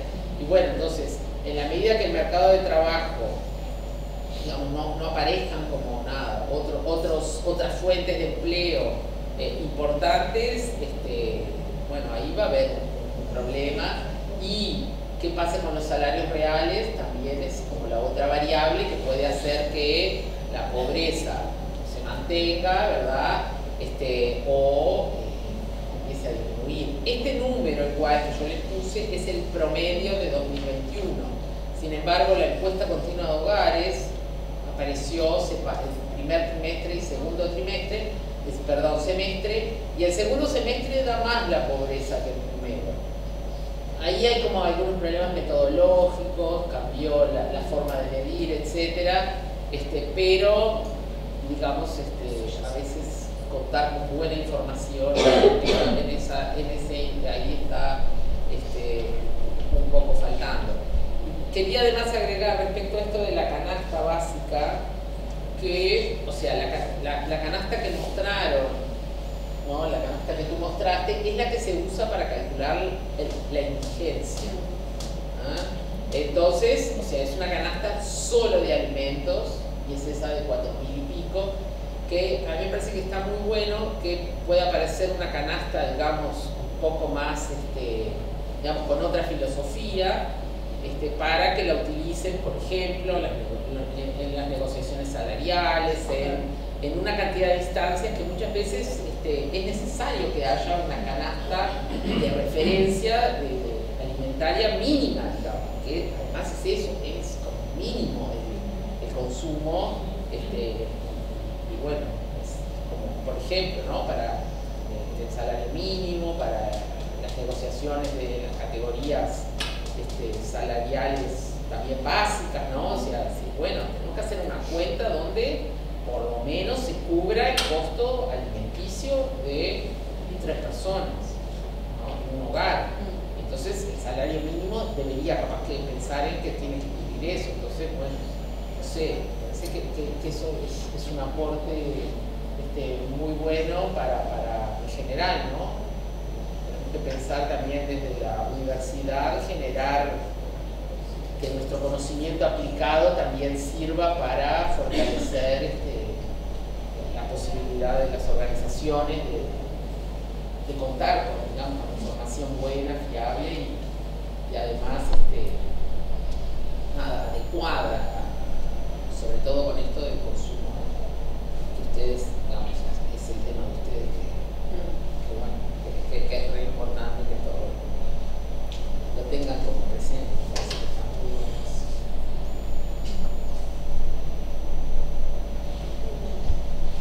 Bueno, primero felicitar a todo el equipo de trabajo. La verdad que este tipo de emprendimientos y procesos que se dan a lo largo del tiempo, porque ustedes hacían esa cronología del trabajo que se viene dando y bueno, y a veces de la urgencia que en este momento particularmente estamos necesitando de esta información, es clave. Yo me preguntaba un poco cuál es desde la academia, cómo seguir con esto, ¿no? ¿Cuáles son los abordajes que tenemos que seguir trabajando para que no quede solamente en esto, no solamente quede si bien el ODA tiene esa función, ¿no? A nivel latinoamericano de dar evidencias desde la academia para poder exigir a nivel del Estado, ¿no? de los organismos decisores, cómo poder abordar este cambio de mirada en los números. En estos números que ustedes hacen referencia, y yo pensaba, por ejemplo, en el caso de las jubilaciones, que la jubilación mínima anda entre 12 y 14 mil pesos, ¿no? Y si pensáramos en esto, estamos hablando que el 50% estaría solamente, ¿no? Y a eso le sumamos el salario mínimo, una familia que quizás llegue a tener un salario mínimo, estas realidades como impacto. Entonces, este ejercicio, más allá de lo académico, y sé que lo busca de golpear puertas de espacios que se han tenido en el Parlamento y se han buscado, ¿no? Y creo que estas son las herramientas que tenemos que dar para seguir trabajando en esta línea y no pensar en esta mínima expresión de aquella vieja hoja de balance en el cual aparece que con las calorías llegamos y nada más, ¿no? Sino que va más allá del aporte calórico, de la calidad del aporte calórico. Así que bueno, por ahí es compartir. Sí, quizás ahí, no sé, Miriam, contestarte que desde el observatorio venimos más que golpeando puertas, de hecho venimos dejando todo para que las realidades cambien a costos personales, creo que en este momento. Y por suerte en algunos lugares somos escuchados y en otros no, porque esto tiene que ver con política, no con política partidaria, pero en algún momento todo se mezcla y algunas puertas se cierran y otras se abren. En ese sentido, el observatorio y los compañeros además acá que coinciden del departamento, buscamos eso, sociabilizar, que los demás se apropien de esta información, que nos ayuden y por otro lado estamos, el 15 somos recibidos de nuevo en el Parlamento, tenemos como hace 2 semanas también, venimos trabajando para un proyecto de ley vinculado a algunas cuestiones que están sucediendo hoy, emergentes, como lo que pasa con la alimentación de liciales o de adolescentes, en fin. Esto nos permite ir a pelear con otras herramientas que no sea solo la guía alimentaria. Y en eso solo atado, que me parece que lo que decías tú, los hábitos alimentarios no pueden verse aislados del resto de las cosas, ¿no? Los individuos tenemos responsabilidades frente a qué elegimos, qué compramos, ¿no? Y qué comemos, pero hay un Estado que tiene que estar presente, que me tiene que garantizar el derecho a una alimentación adecuada. Y luego sí, vendrá la educación alimentaria, vendrán las guías, etcétera, etcétera. Pero antes de las decisiones individuales, que es así, que se han perdido, también tiene que ver con lo que ha aumentado, ¿no? Y la gente compra muchas veces lo más accesible, que es lo más barato y que es la porquería. Entonces, en definitiva, me parece que a lo que voy es que hay un Estado que tiene que estar presente para proteger nada más ni nada menos que el derecho a una alimentación, y obviamente sí después trabajar con las decisiones que además en libertad cada uno seleccionará los alimentos que quiera y pueda. Y complementando un poco con lo que decía Emilia, que bueno, no tendrá impacto en el corto plazo, pero seguro en el largo plazo. A mí me alegra realmente mucho ver hoy a estudiantes, porque sin duda que en el plan de estudios se está trabajando fuertemente en esto de una visión integral, que los chiquilines estén en contacto con el medio, vean las realidades, empiecen a trabajar con los territorios. Yo creo que ahí eso es un puntapié bien importante. Después esto que empezamos comentando hoy al comienzo, y es el tender puentes con otros. Solo los nutricionistas no vamos a poder lograr mucha cosa, así que en esto de también el observatorio y bueno, todos los departamentos de la escuela, aunque no sean integrantes del observatorio, siempre están tratando de trabajar en forma conjunta, desarrollar proyectos de investigación y extensión que apuntan con esto. Así que bueno, creo que venimos poniendo el tema en el tapete, pero haciendo ese trabajito de hormiga que seguramente está ya hoy impactando y va a impactar a largo plazo con lo que son los nuevos profesionales que nos van a acompañar en el futuro. Perdón, ayer me iba a hacer una pregunta ya bien cortita. Lo que están viendo en el Parlamento es el proyecto de hábitos saludables en la alimentación. ¿Ese proyecto? No. Comisión de Salud Pública y Asistencia Social. Era otro proyecto de ley. Este es un proyecto de ley que está en el Parlamento, es el repartido 396 de mayo del 21 y se llama Hábitos saludables en la alimentación. Sí, en realidad ahora se está armando una nueva agenda. Se está armando una nueva agenda para reflotar determinadas políticas, ¿no?, vinculadas a la alimentación. Entonces se está tratando de ordenar y de priorizar y de generar agenda sobre cuáles son los proyectos de ley que van a salir, o bueno, que por lo menos son proyectos, no diría que luego en el cual el prioritario es el contar con una ley sobre seguridad alimentaria y derecho a la alimentación. Sí, no, yo simplemente quería felicitar al equipo de trabajo que bueno, que creo que es la generación de una evidencia más, de un instrumento, una herramienta más para poder también pelear, ¿no?, y colocar el tema en la agenda pública, más allá de evidenciar la inseguridad alimentaria, que es algo que también el ODA ha colocado en la agenda pública, es poder brindar otra herramienta para poder discutir, bueno, dónde está el problema.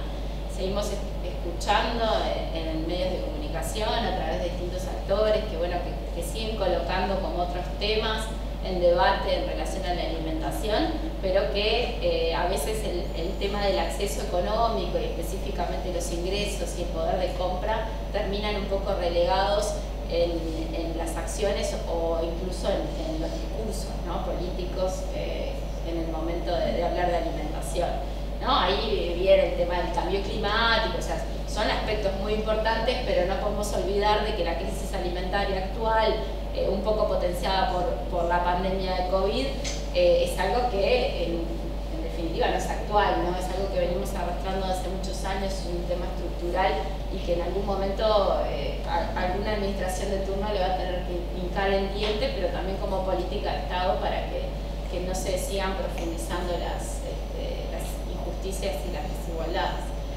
Después me quedo pensando en la política económica, un poco con todos estos datos que colocabas vos, Gabriela. Creo que es un mundo que se nos abre también en relación a lo que tiene que ver la producción de alimentos, el costo, ¿no?, de esos alimentos a nivel internacional y cómo eso también impacta las decisiones a nivel interno en torno a lo que se produce y al cómo se produce, y que después termina repercutiendo en los bolsillos de los uruguayos y las uruguayas en relación a, bueno, si pagamos el mismo precio, en definitiva, ahí hay un aspecto más vinculado a lo que es la soberanía alimentaria también, ¿no?, en definitiva, que hace que estemos también un poco dependientes de lo que se maneje, ¿no?, a nivel internacional, y me parece que es algo sumamente clave en pensar la política económica, la política social, ¿no?, cómo esto se podría de alguna manera conjugar, porque parece como dos mundos que van en paralelo, ¿no? El agroexportador con las mallas oro, entre comillas, y esta cuestión de, bueno, sube el precio internacional y es algo favorable, pero después en lo que tiene que ver con lo social, lo alimentario, no es favorable para el bolsillo del ciudadano o ciudadana común. Y a su vez también me quedo pensando en el precio del dólar, ¿no?, que jugó a favor también en su momento, ¿no? Se incrementó el precio del dólar, aumentan las ganancias, se amplía la brecha, ahora disminuye el precio del dólar, no sé qué tan vinculado esté con lo que pasa en Estados Unidos o si tiene más que ver con algo del Banco Central. Suben los precios internacionales y el dólar se estabiliza y baja. No sé si es coincidencia o va. Entonces ahí claramente hay una política a nivel gubernamental que está enfocada a seguir generando riqueza, pero a su vez no hay políticas de redistribución, o por lo menos ¿no? Entonces son como, bueno, cuestiones que me surgen, que está bueno como al pensar, ¿no?, cuando pensamos en lo alimentario, en poner la agenda, plantear como estas cuestiones vinculadas a la política social, pero también discutir la política económica, porque si no terminamos, bueno, asistiendo, ¿no?, este rol del Estado más de, bueno, hacer realizable el derecho, demos políticas sociales, pero después por otro lado el Uruguay se conjuga en una lógica económica que va en detrimento de muchos y favoreciendo a unos pocos. Entonces, por eso cuando hablamos del derecho está bueno pensar como en estas dos cuestiones, y creo que esta herramienta da pie a discutir todas estas cosas también, ¿no? Porque ahí, y bueno, hay algo que creo que es bastante dramático, es como en los últimos meses se ha incrementado, que presentaba Martín, el precio de la canasta con este enfoque de derecho, y creo que también haciendo este análisis con la coyuntura enriquece mucho toda esta cuestión. Entonces, bueno, gracias, felicitaciones, y bueno, y creo que está buena también, como vos decías, Gabriela, de empoderarse con esta herramienta para poder poner en discusión todas estas cosas. Antes de darle la palabra acá a la compañera que está pidiendo, permitime, Adriana, que hoy acá somos Martín y yo los rostros visibles, pero también está colaborando en este proceso el asistente licenciado en nutrición Guillermo Silva, y en esto del trabajo conjunto también un ingeniero, Víctor Viana, de Facultad de Ingeniería, que está colaborando con todo lo que va a ser la presentación de datos en la página web y la sistematización, porque esto también es un trabajito de hormiga que ahí Martín ha tenido mucho que ver en sacar, hacer cuentas mes a mes, tiene por detrás todo un trabajo que vamos a intentar sistematizar. No, bueno, una consulta que estoy pensando si es para acá la pregunta o no, pero bueno, la pido. En realidad soy maestra, me preocupa este tema y veo un deterioro grave en la alimentación de los niños. Yo las banderas blancas en esas escuelas que antes se llamaba de contexto crítico y ahora se llama de aprender. Y sé que hay distintas modalidades de comedor, bandejas y bandejas, en mi escuela particularmente se cocina, pero realmente el deterioro ha sido muy notorio y creo que es una preocupación de muchos docentes. De hecho se habló el otro día en el paro nacional también, pero lo siento como que todavía estamos hablándolo por lo bajo, y sé que también van los presidentes a la escuela y que hay como un control y que tiene que ser equilibrado, pero la verdad que no se ve a la hora del plato de comida de los niños y mucho menos en la porción. Entonces mi pregunta va como, ¿a dónde habría que ir uno a meter presión o a quejarse o a informar esto? En mi escuela tomamos la decisión de anotar día a día lo que están comiendo, como para que alguien nos pregunte que queremos comprar esto, porque realmente no sabemos cómo, a quién acudir, porque lo vemos en el almuerzo y lo vemos en la copa de leche también, que es tétrico. Lo vimos a la hora de las bandejas en la pandemia, en la porción, lo que era, la calidad. Y bueno, como la pregunta es, ¿a dónde vamos a contar y a quejarnos de esta situación? Por eso me estaba pensando si era para acá o no la pregunta, pero bueno. Capaz simplemente con digo, desde la Federación Uruguaya de Magisterio, el PCNT, se quiere trabajar para generar datos. En realidad, empezar a generar microdatos de lo que está sucediendo en relación a esta situación, para poder tener de cierta medida como una medición inicial de cuál es el impacto de la magnitud, porque los relatos estos, digo, quienes están trabajando, quienes trabajan vinculados a programas territoriales, son constantes. Vos vas a cualquier escuela que esté en un determinado territorio y existe relatos del hambre, de falta de desmayos, etc. Bueno, ahora se está buscando de cierta manera en el corto plazo tener un producto de investigación que pueda dar cuenta como para poder tener más elementos para ejercer presión en donde corresponde. Eso creo que es una de las partes o uno de los motivos que tiene la universidad generando producción académica vinculada a la temática actual que nos está convocando.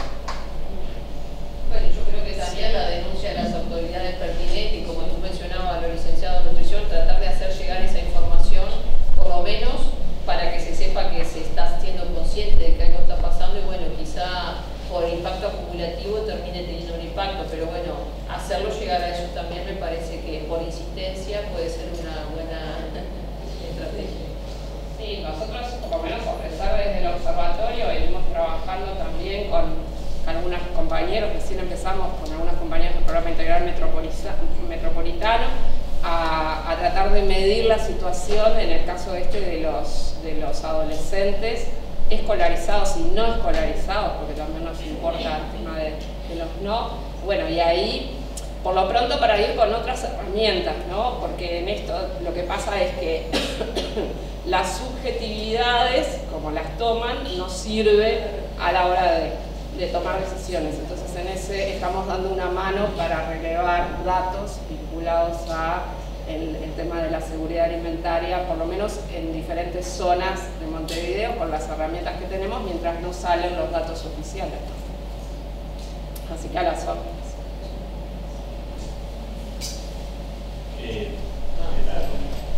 Buenas noches, buenas tardes.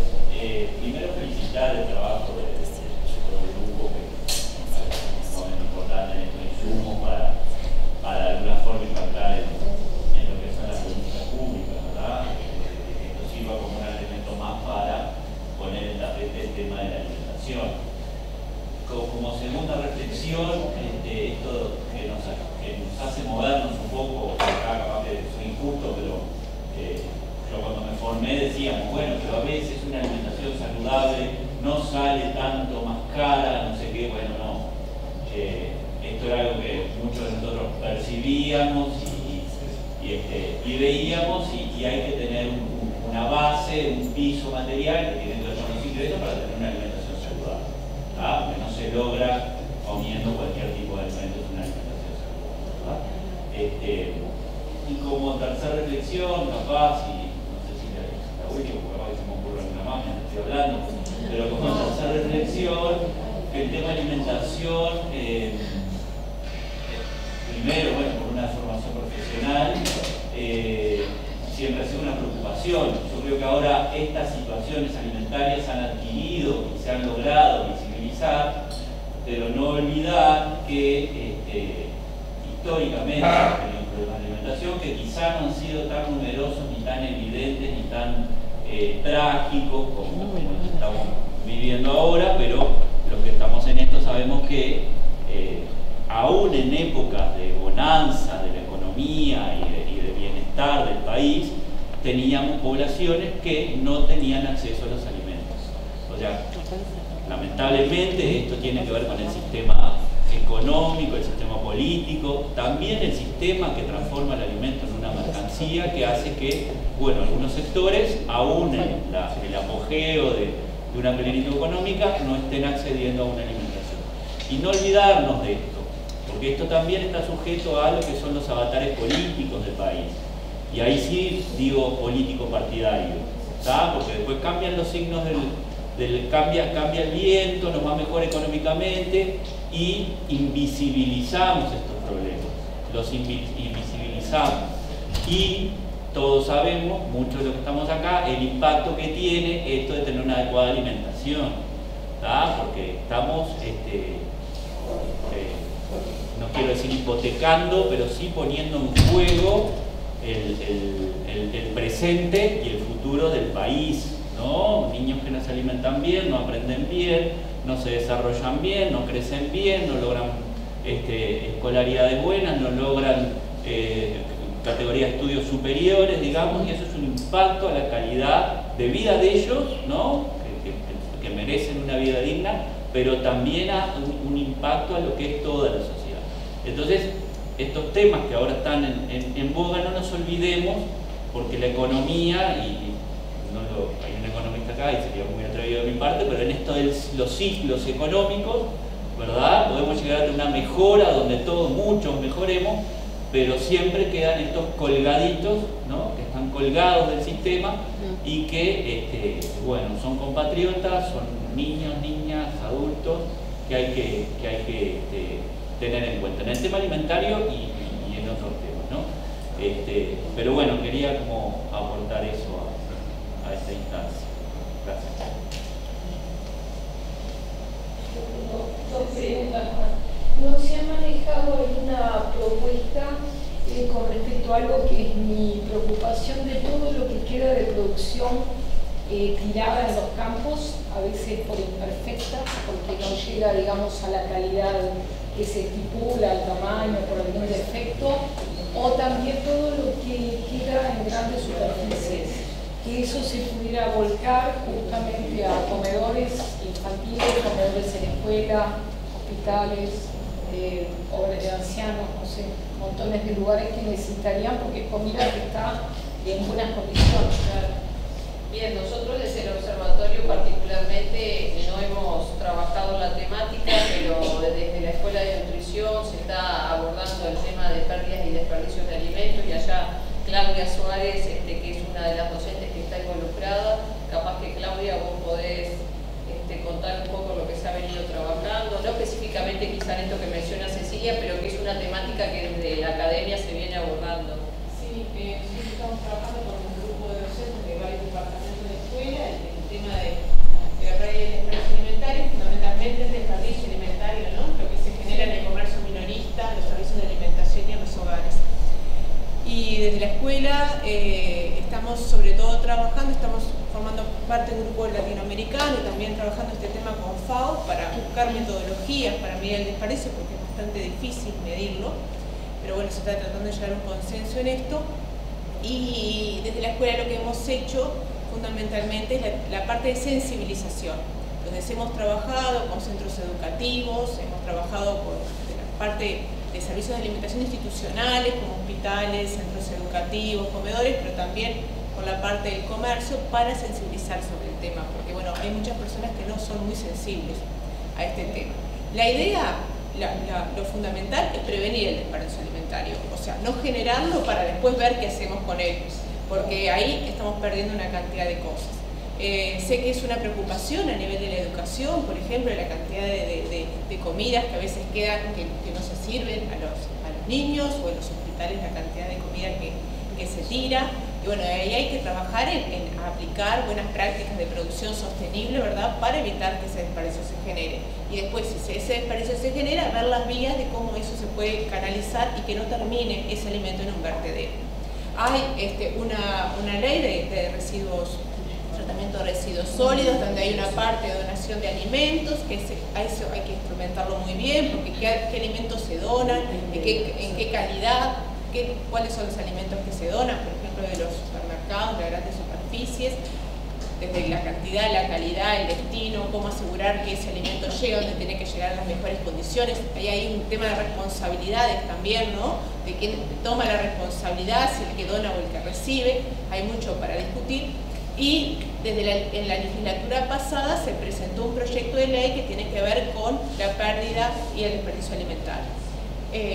Cambió, digamos, hubo un cambio de gobierno, ese proyecto todavía no se volvió a incorporar, digamos, a la temática en la legislatura actual, pero es una preocupación, por ejemplo, el Ministerio del Medio Ambiente está formando parte de este grupo de FAO para ver cómo minimizar las pérdidas y el desperdicio. Es un compromiso país por los objetivos de desarrollo sostenible, ¿no? Hay una meta que está relacionada con disminuir la pérdida y el desperdicio. Entonces, bueno, justo hoy participamos de una reunión de FAO regional sobre ese tema y Uruguay tiene mucho camino para hacer en comparación de países latinoamericanos que tienen muy avanzado este tema. Interés hay, falta un plan director, digamos, que guíe esas acciones y faltan también recursos para poder implementar esos planes. Pero es un tema que preocupa, digo, a la escuela, es un tema preocupante para la escuela y bueno, y a la sociedad en su conjunto, ¿no? Así que hay que seguir trabajando mucho en esto. Gracias. No, la otra pregunta era si dentro del programa de la escuela está contemplada la enseñanza de cocina o de huerta para las nutricionistas. Porque yo como ciudadana común y corriente me pregunto, de repente tenés que explicar en un hospital o en una escuela que tenés que comer determinada cosa, determinada cantidad, determinadas calorías, sí, pero de repente el paciente no tiene ni o comer más verduras y más frutas, pero no sabe cómo prepararla, y que la nutricionista tenga digamos, en práctica, poder realmente instruirlo, ¿no? Y ayudarlo. Bien, en el plan de estudio, si bien no hay una asignatura específica que aborde la temática, creo que hay diferentes unidades curriculares en las que en forma directa y a veces indirecta se aborda el tema. Por ejemplo, pienso en producción de alimentos, después lo que es el trabajo en prácticas articuladoras, donde los estudiantes van al territorio y se enfrentan a diferentes problemáticas que allí se vivencian, y muchas veces surge esto del tema de huertas, desde proyectos que se participan en diferentes departamentos, como por ejemplo en Sacude. Allí se está desarrollando un proyecto específico sobre huertas donde los estudiantes se insertan, es decir, no quizá con una materia específica sobre el tema, pero a lo largo de la carrera diferentes momentos se tocan. De contacto. Está bien, gracias. Bien.